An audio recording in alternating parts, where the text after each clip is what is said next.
Hello friends, welcome to kodEdge. Today we are going to explore something super important in Spring AI, that is ChatClient, one of the core building block of Spring AI. So what exactly is ChatClient? Well, imagine you are a director of a play.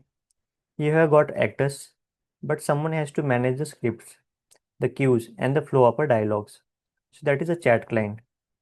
So ChatClient is a Spring AI primary interface for interacting with AI, like OpenAI, then Anthropic's clouds, or maybe even local Olama.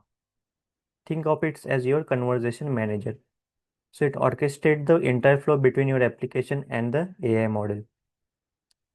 The Fluent API architecture. So ChatClient uses a Fluent API pattern that feels almost like a natural language. The following is one of the simplest pattern to build a conversation step by step. I mean calling an AI model and getting a response. So using prompt, you can start the building your conversation. Using user, you add the user message. Then using system, set a AI behavior and the personality. Using call, you can execute the conversation and content extract the AI response. So in just few lines, you can go from user input to the AI response. Response handling. So ChatClient provide multiple way to handle response. Like using content, you get a text response, which is ideal for a simple interaction. But if you use the chat response, you get the complete response object with valuable metadata like token usage, model information, and many other parameters.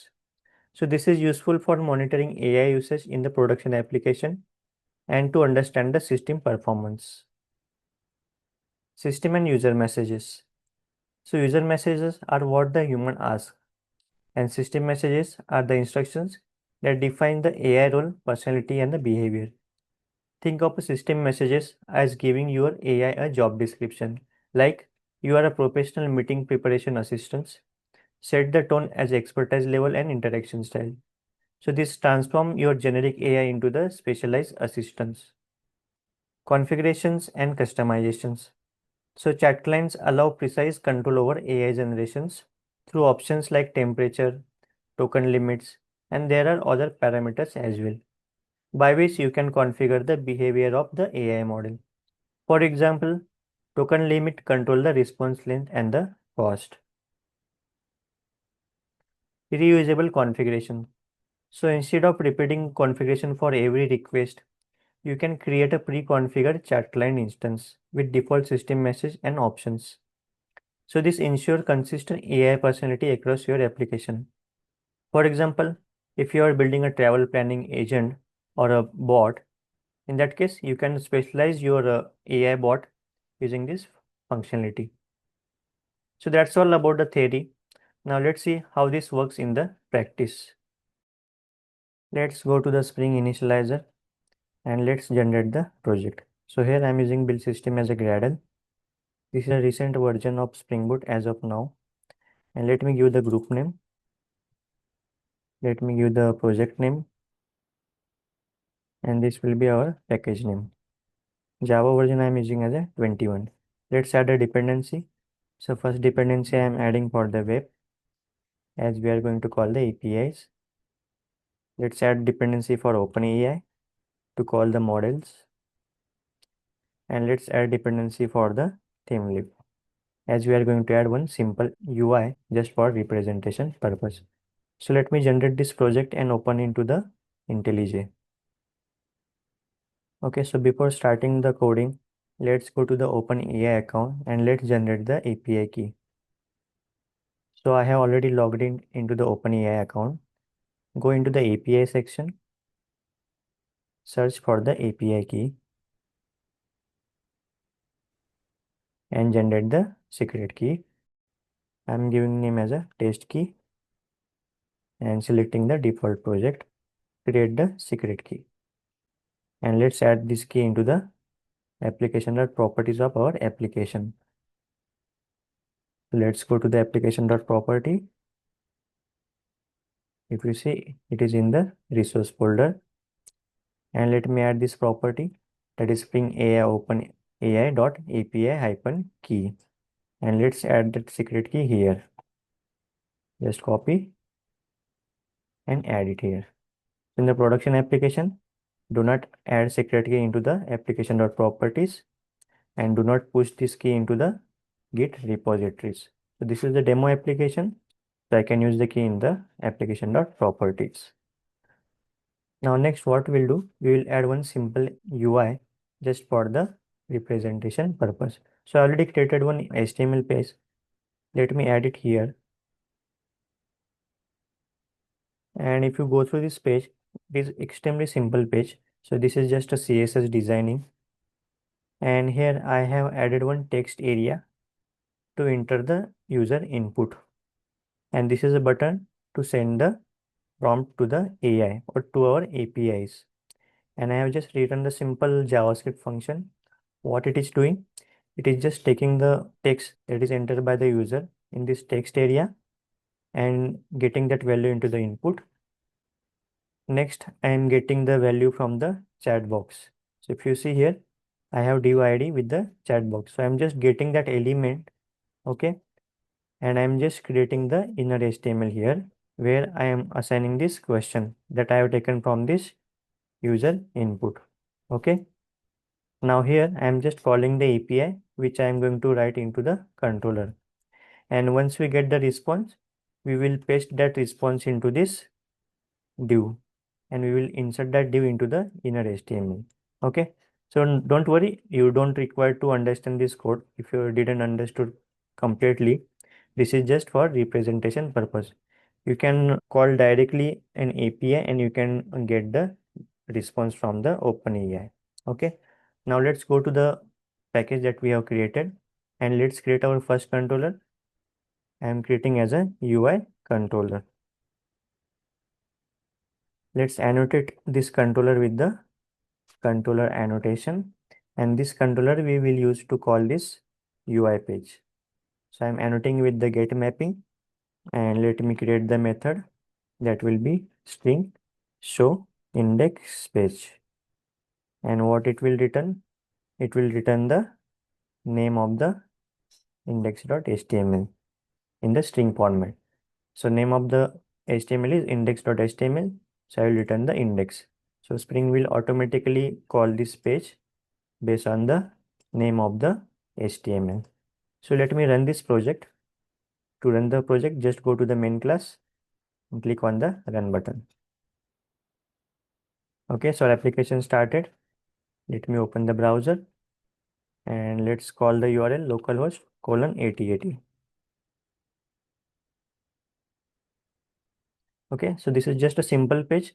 As I said, if you go to the HTML, this is a text area where the user will enter the input, and this is the div for the chat box where we will append the response that we are getting from the controllers API. Okay, now let's proceed with the creating the AI APIs. So let me stop the server and let's create the one more controller. So let me give the name to the controller and let's annotate this controller with the REST controller. Now first thing we will do, we'll create an object of the chat client. Let me auto add it with the constructor. And here you cannot auto wire this object directly. To initialize this object, you will have to use the builder. So ChatClient.build. Okay, so ChatClient object is ready. Now here I am going to consider the real world scenarios or examples using the chat client. So first API, we will create a simple API which will just send a direct user message and it will get the response from the AI model. So let me annotate this method with the post mapping. And here I am demonstrating example for the daily schedule. So what we are expecting here from the AI model, it will just optimize my daily schedule. Okay, so let me create a method and it will take a request parameter that will be string question. Okay, so if you see in the HTML,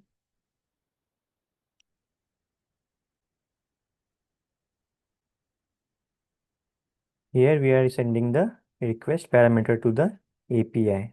Okay, so use the same name If you are changing the name, make sure to change that name here as well. Okay. Now let's proceed with the example. So here we will return the chat client response. So let's use this object chat client, then prompt dot user and question that we are getting from the user, then dot call, and this will call the AI model API and return the response. Okay. So let me run this project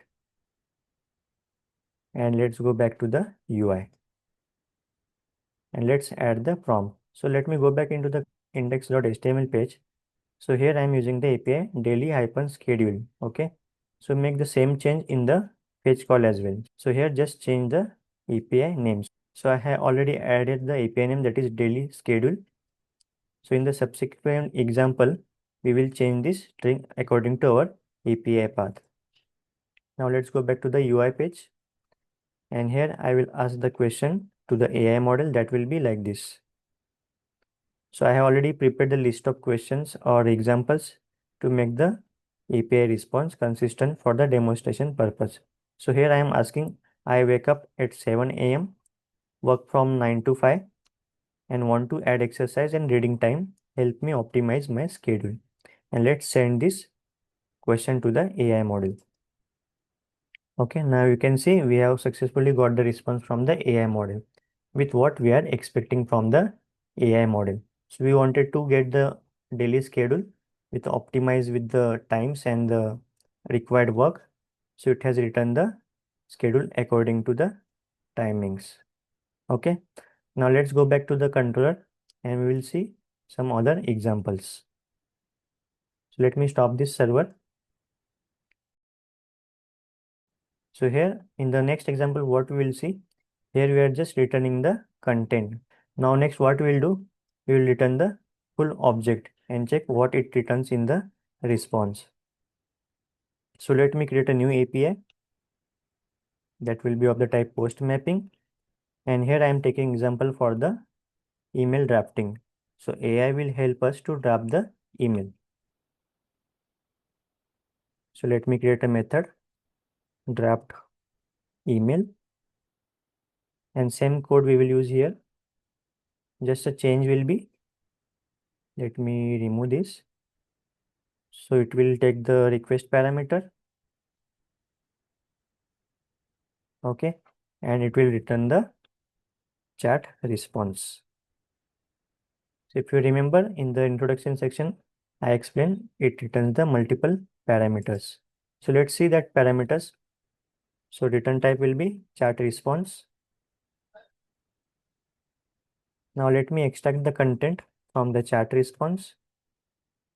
So response, it will be chat response dot get result dot get output,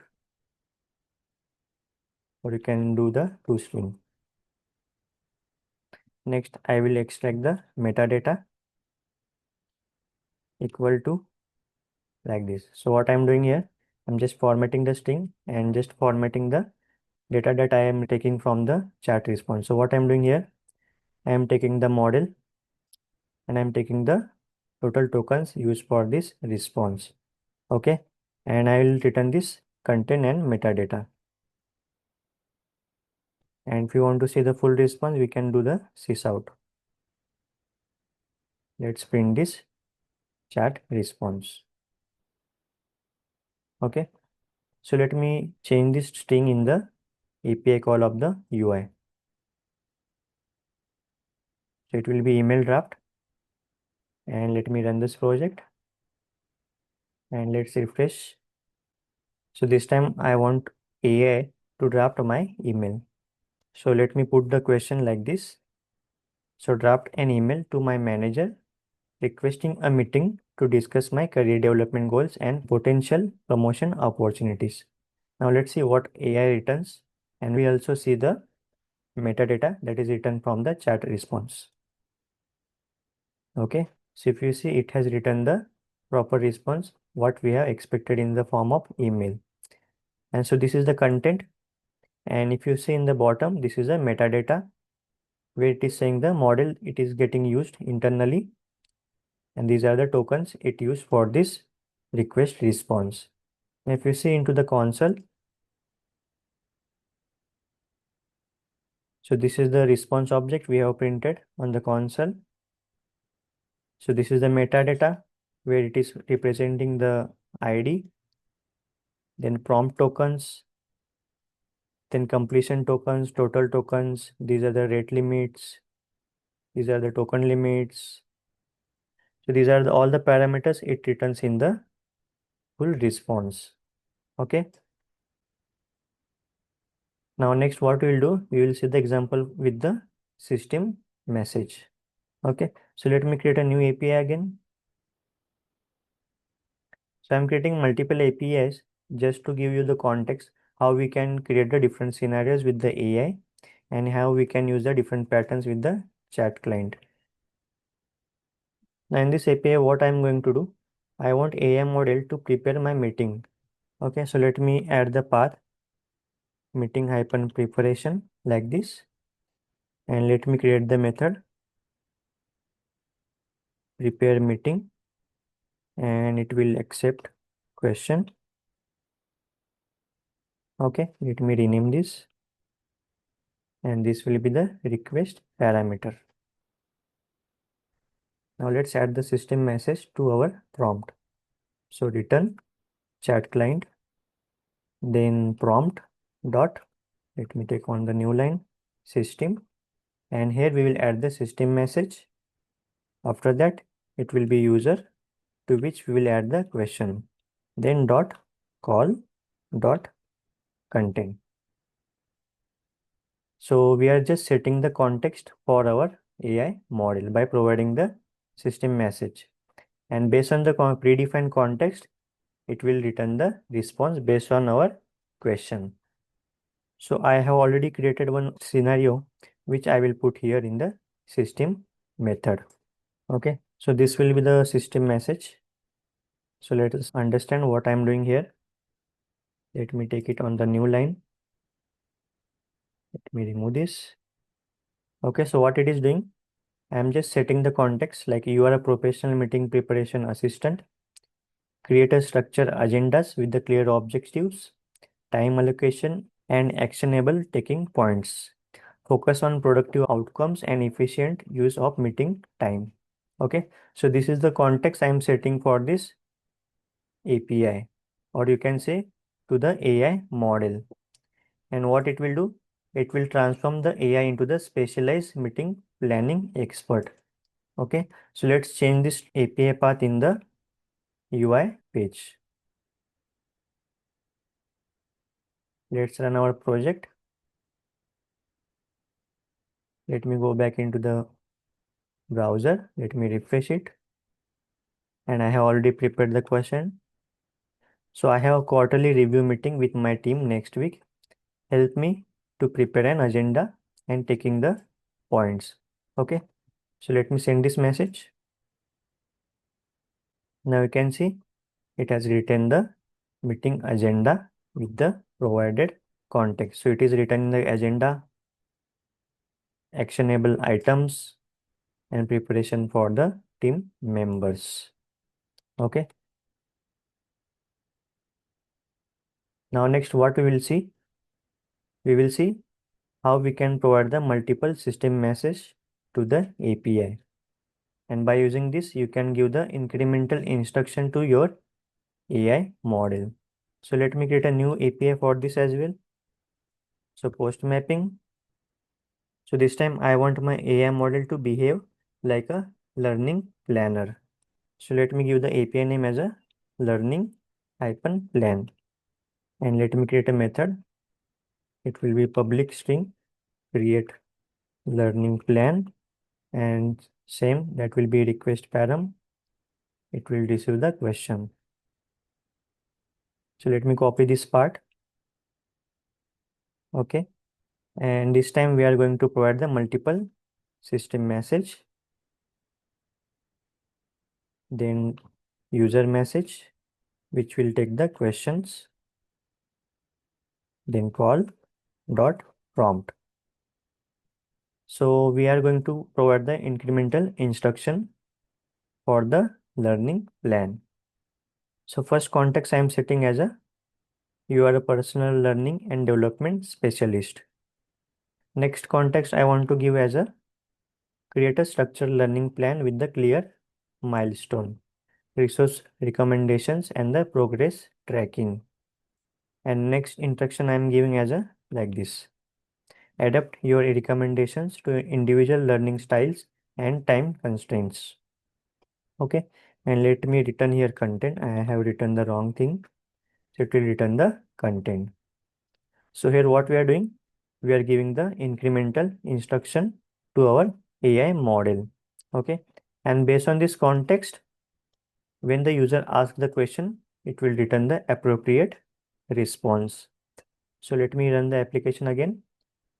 Let's go back to the browser. Let me refresh it and let me ask the question. So I want to learn data science and machine learning. I have a basic programming knowledge, but no statistic background. Create a 6-month learning plan. Now let's see what AI model respond. Now you can see we have received the response. Now next we will create a new API where we will see how to configure the AI model based on the certain parameters. So let me stop this server and let me create one more API. It will be of the type post mapping. And this time I'm taking example which is related to our profession. That is a decision support. You will see when I will ask the question to the AI model. So let me create a method which will analyze the decision. It will accept the same param. And let me use the chat client. And here we are going to use new method that will be options. And in the options, I am going to use a new object, OpenAI chat option dot builder. And here you can set the different parameters for your model. Okay. So parameter I'm setting for the temperature. I'm setting it as a 0.3. Next, I'm setting max token. I'm setting it as a 800 and dot build. We take it on the same line. And last, we will have the user question and call the AI model and return the content. Now let's understand what I'm doing here. So I'm setting the temperature. So basically, this is a parameter to set the creativity level of the AI model. And next is a token limit where we are setting it as a 800, which limit the token usage in our request response. So there are multiple parameters, and this parameter you can set from the application.properties itself. So I'm going to create a dedicated video to explain this parameter and their behaviors. But for now, we are just seeing how to use this parameter in our prompt example. Okay, so let me run this project. Or before doing that, let's change our UI API call.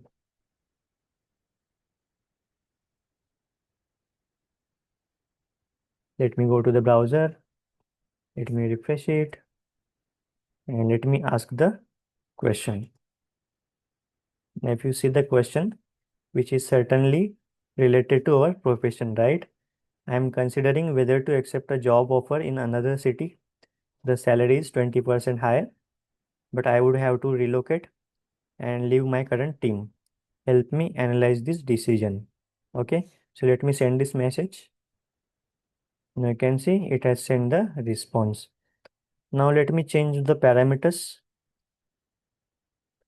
Token limit, I am making it to the 10, and this thing I am increasing to the 8. Now let's see if we find some difference in the response. Let me ask the same question.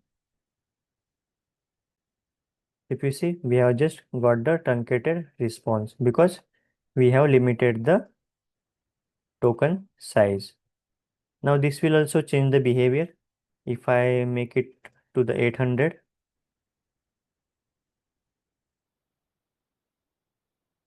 Let me ask the same question. If you see, we have got the certain different response. So we will see these differences in the dedicated lecture for this model configuration. Now let's proceed on the next pattern. So next API I am going to create, in which I am going to demonstrate the pre-configured chat client. So here we were setting the context using the system message, right? Now what we will do, we will create a pre-configured chat client object with the context, and we will use that object to call the AI models. So let's create a new object for the chat client, and I am naming it as a configure chat client. Let's initialize this object. This will be this dot configure client equal to chat client dot, and here we will set the default context using the default system dot build. So I have already prepared the context to set for this object. So let me copy paste that. So what I'm doing here, I'm creating this API or object as a travel planning assistant. So I'm setting up context as you are a knowledgeable travel planning assistant. Create a detailed itineraries with the practical recommendations, budget consideration, and the cultural insights. Okay, and now we will use this object directly in the API. So this object will already have a predefined context. We don't have to set the context using the system message again. So let's create a new API which will behave like a travel planning assistant. So let me create a API here. It will be a post mapping. Path will be travel planning. New method, private string, plan travel, which will take the question from the user. And here we will use the new object that we have created, that is configure chat client dot prompt dot user, which will accept the question dot call dot prompt, sorry, dot content. Okay, so this object already have a context. Let's run the application, or before that, just change the API path here, and let's run the application. Let's go to the UI, refresh it, and I already prepared the question. So I'm planning a 5-day trip to Tokyo in spring. I am interested in technology, food, and traditional culture. Budget is a moderate, create an itinerary. Let's send this question. So if you see, it has created the proper detailed itineraries with the recommendations. So in this lecture, what we saw, we built each example on the previous one. If you see here, in the first API, we created the simple API. In the next API, we saw the response, detailed response that is written from the AI model. Here we saw how to use the system messages. In this API, we saw how to give the incremental context to the AI model. In this example, we saw how to define certain parameters, or how to define the behaviors or change the behavior of the AI model. And in this example, we created the object with the predefined context. So I hope you like these examples, and I hope you learn something new from this lecture. So in the next lecture, we will learn some new concept related to the Spring AI. So that's it for this lecture. Thanks for watching the video.